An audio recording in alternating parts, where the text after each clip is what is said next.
কি হয়েছে? বারবার খালি বেল দিয়ে যাচ্ছিস।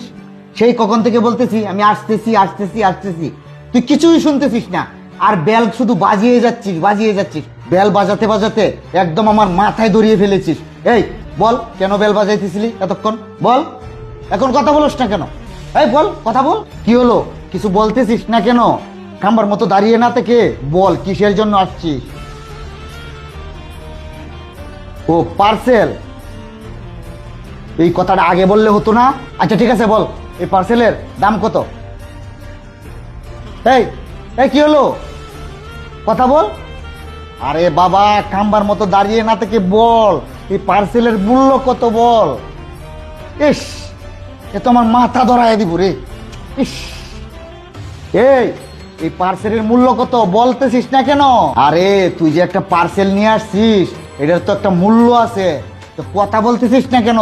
আর তুই যদি কথা না বলস তাহলে আমি কত টাকা দিব, আমি কিভাবে বুঝবো এটার কত মূল্য? এই তুই কথা বলতেছিস না কেন? এই পার্সেলটা যে নিয়ে আসছিস এটার তো একটা মূল্য আছে, একটা দাম আছে, এটা টেকা টেকা কত টাকা, কত টাকা বল। এই কথা বলতেছিস না কেন? দাম দাম, এটার দাম কত, দাম কত?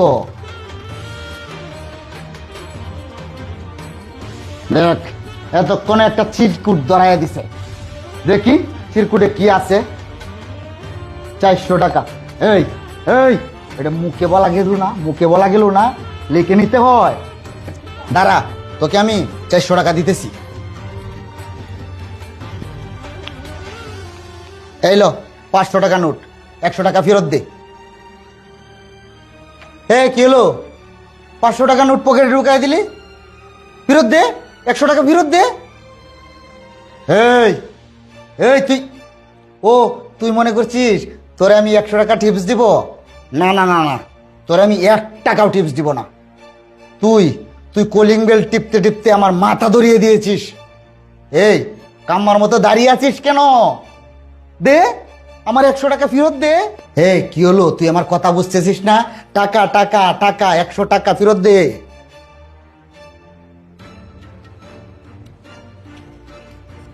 হ্যাঁ, এখন তো ঠিকই ফেরত দিলে, কিন্তু আমার মাথাটা ব্যথা ধরায়া যা।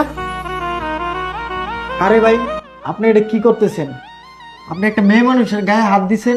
আরে ভাই আর বইলো না, ও সকালে আইসেই আমার মাথাটা ব্যথা ধরাইয়া দিছে। ও কলিং বেল টিপতেছে টিপতেছে, একটা পার্সেল নিয়ে আসছে, না বলে কথা, না বলে কিছু। আরে ভাই ও কথাই বলে না, আমি যে এই যে জিজ্ঞেস করতেছি কিছুই বলে না ভাই। শুনেন, একটা কথা বলি, আপনারা তো এই এলাকায় নতুন আসছেন, এই মহল্লায় আমরা অনেক দিন ধরে থাকি। এই মেয়েটা দেখছেন না, এই মেয়েটার পৃথিবীতে কেউ নাই। ওনার বাবা অনেক আগে মারা গেছে, আর উনি কানেও শোনে না, কথাও বলতে পারে না। উনি প্রতিদিন ডেলিভারির কাজ করে, আর ডেলিভারি করে যে টাকাটা পায় ওই টাকাটা দিয়ে ওনার সংসার চলে। আচ্ছা, আপনাকে একটা জিনিস দেখাচ্ছি। হ্যালো আপু, হ্যালো। হ্যাঁ হ্যাঁ হ্যাঁ।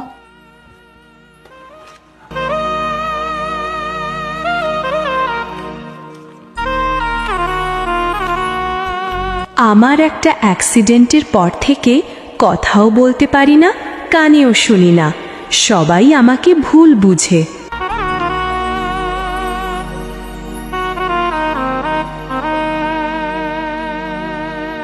ভাই আসলে আমি বুঝতে পারি নাই উনি যে বোবা।